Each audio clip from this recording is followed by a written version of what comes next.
goes up, but I don't.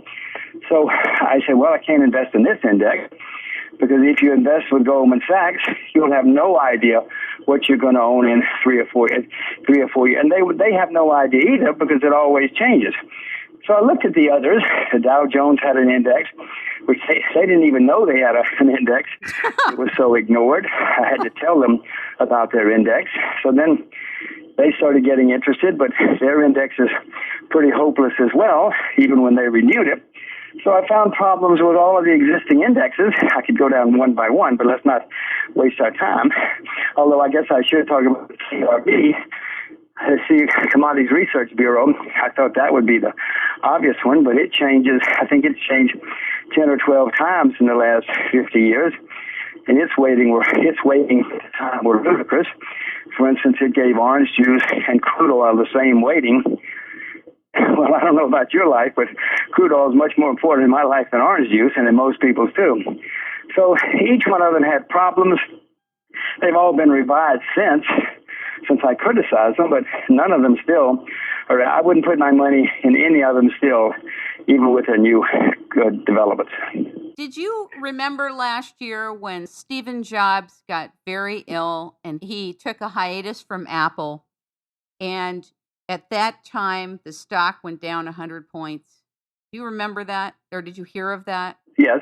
Well, the reason I'm bringing that up is I think it's very poignant that most of the world would invest in stocks that could be altered by perceptions in seconds, but be very afraid to get involved in the stuff of life, the things of life, which are commodities. And yet you can inflate stock prices and not even have to be making money in a company. And so I'm just wondering if you think that there will be more receptivity in commodities given the state of the world now, particularly agriculture, mining, gold and silver, minerals, particularly now the state of the world. Well, there will be, as the bull market gathers steam. I assure you, once commodities continue going up, in 5-10 years from now, everybody will be buying commodities.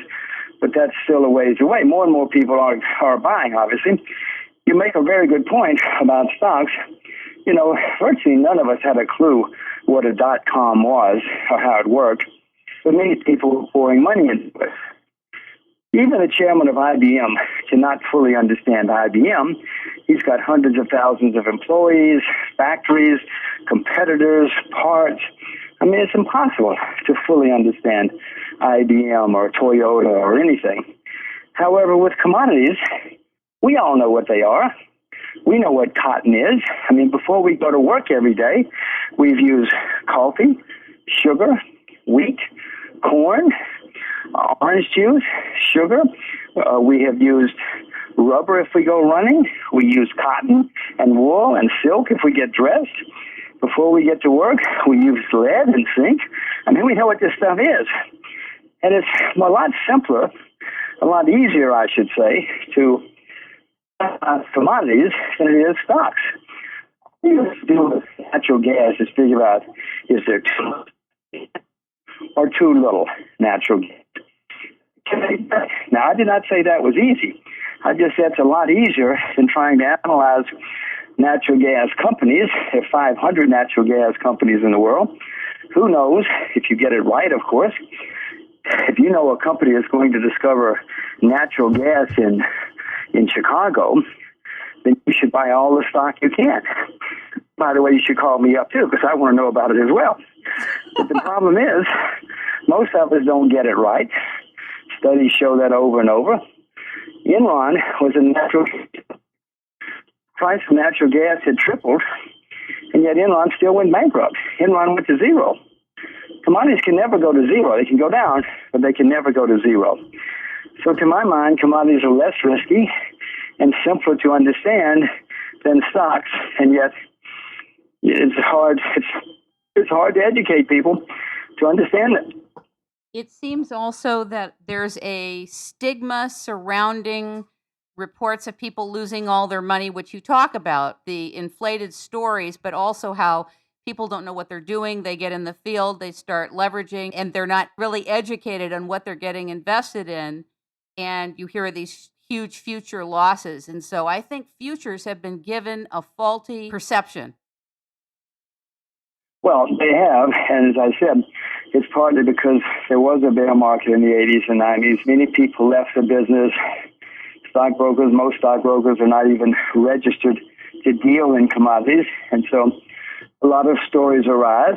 And if you ask a stockbroker, he will, because he's not registered, he couldn't sell you a commodity if he wanted to. Start telling you all the old stories about losing money. But you're perceptive. Most of the reason people lose money in commodities is because they buy by borrowing huge amounts of money. I mean, with commodities, you can borrow 90 or 95% against any position. Needless to say, when you borrow that much money, you better be exactly right, because if you're not, you're going to get wiped out pretty quickly. That's what happens to many people. Therefore, the stories arise. But you don't have to buy commodities that way. IBM, most people put up 100% of the money when they buy it, and then they don't have to worry about margin calls or too much borrowing or anything else. You can buy commodities the same way. You can buy wheat and put up 100% of the price, and you never have to worry about a margin call or sudden swings wiping you out. But people don't think about those things, because after all, they're full of stories. It was a horrible market for 20 years, etc. I have a question about a completely different area right now, having to do with this concept of special drawing rights that the IMF is now pumping out, and this call for super currencies. It's very disconcerting in a way, because we don't really know what the people in charge have in mind to do in terms of establishing a new reserve currency. And I know that the governor of the central bank in China had called at the G20 meeting, I think it was in April or March, for a new super currency, but to include Chinese currency, because right now the special drawing rights don't include the Chinese currencies. And I was wondering, A, what do you feel? What's your sense of these special drawing rights? Do you like them? Do you not like them? Are you concerned about them? And do you think that they're just another vehicle to print more money, so to speak? Well, first of all, you started off by saying central bank. We don't. Let me tell you, they don't know either. And even the ones who think they know don't have a clue what they're doing. Has been demonstrated over and over by nearly every central bank in the world in the past 5 or 10 years. Actually, longer than that, but certainly in the past 5 or 10 years. The world understands we have a problem with the dollar, the U.S. dollar. We're the largest, America's the largest debtor nation in the history of the world, and the debts are rising, not.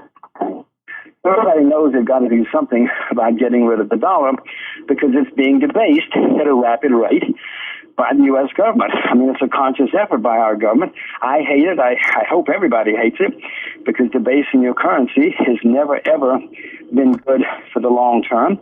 It has never been, and it never will be good in the long term or even the medium term. But it really doesn't matter what I think, because the governor, the head of the central bank in America, has said he is in favor of printing money, and he's doing so. So the rest of the world is worried, as am I, as I hope all of your listeners are. This is not going to work. Now, the Chinese did suggest looking at or considering special drawing rights. I don't think special drawing rights will work, because most people want something they think is real money. I don't think most people in the world are going to think special drawing rights are real money, and so they're going to be leery of using whatever this is the bankers tell them is now real money. I'm delighted that everybody's thinking about something else and looking for something else. I don't think that will work, but other people have suggested other things. Something does have to be done, though. We all know. The other disconcerting part of the special drawing rights are kind of 2 or 3-fold. One part is that there are a basket of currencies that can be changed in a moment, and so you really don't know. The value is ambiguous in what in what you're really dealing with can be changed by the people who issue them or the agency that issues them. The second thing is about